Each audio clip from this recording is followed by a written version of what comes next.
Hello chers amis, comment allez-vous? Mes très chers entrepreneurs, je suis très heureux de vous avoir dans cette vidéo. Vous avez vu, je vous mets en priorité sur ma chaîne parce que vous êtes précieux pour moi. Je sais ce que c'est que l'entrepreneuriat, c'est difficile, c'est très difficile. Et aujourd'hui, je viens rapidement vous apporter une nouvelle information, quelque chose d'important que vous devez comprendre. Aujourd'hui, je vais parler de la fiscalité et de la comptabilité pour entrepreneurs. Ah, vous allez me dire que c'est saoulant. Oui, je suis totalement d'accord avec vous. Mais il faudrait comprendre que c'est très important. C'est quelque chose qui est important et aussi vital pour votre entité. Parce que sans ça, vous ne pourrez pas réellement être à l'abri. Ce qu'il faut comprendre, c'est que vous avez certainement déjà entendu votre comptable vous dire, ou des gens dire autour de vous, ah, si tu veux payer mon impôt, il faut avoir beaucoup de charges, beaucoup de factures au nom de ton entreprise, beaucoup de factures. Là, comme ça, tu paieras mon impôt. Mon cher, oui, mais ce n'est pas totalement vrai.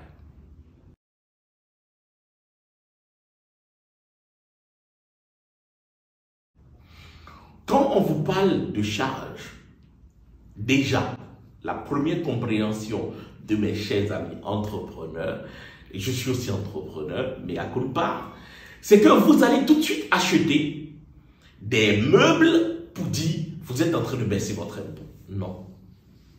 Quand vous achetez des meubles, les meubles ne sont pas considérés en comptabilité comme des charges. C'est considéré comme des investissements. Et c'est seulement l'utilisation de ces meubles-là qui génère une charge qu'on appelle l'amortissement.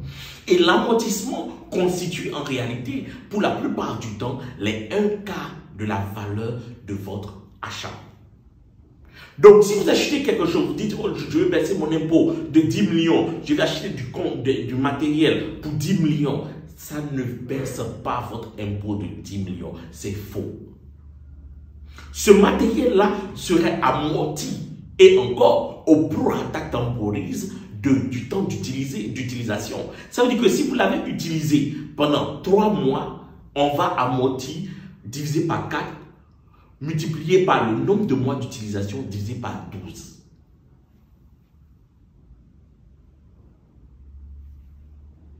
Donc, vous n'avez pas en réalité utilisé pendant la durée que vous pensez et vous ne pourrez pas réellement réduire votre impôt avec ça.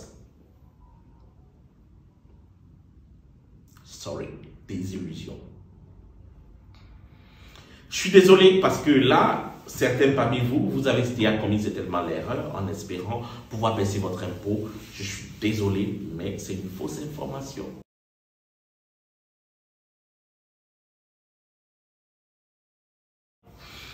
Le deuxième point est que la plupart d'entre vous vous dites, ok, on a dit facture, on a dit facture, on a dit charge. Ok, maman, s'il te plaît, tout ce que tu vas acheter à l'épicerie, demande qu'on te mette ta facture au nom de l'entreprise.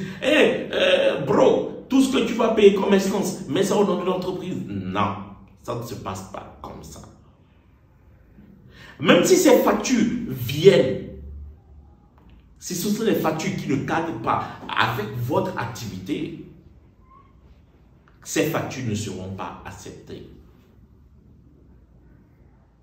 Et même si votre comptable vous lui forcez la main d'enregistrer, votre fiscaliste va déduire cela, va annuler ces factures avant de déterminer votre impôt. Donc, renseignez-vous. Éduquez-vous financièrement parlant. Je sais que c'est un sujet compliqué, saoulant, barbant même pour d'autres, mais s'il vous plaît, c'est important.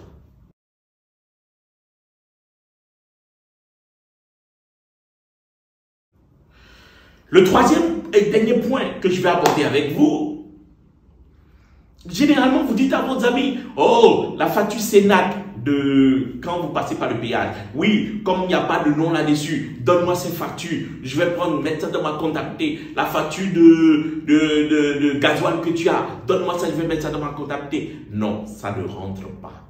Même si votre comptable force les choses et l'enregistre, ces factures ne seront pas acceptées. Est-ce que vous me suivez? Ça ne serait pas accepté. Donc, je vous propose de vraiment prendre soin de vous et de comprendre que vous devrez vous éduquer.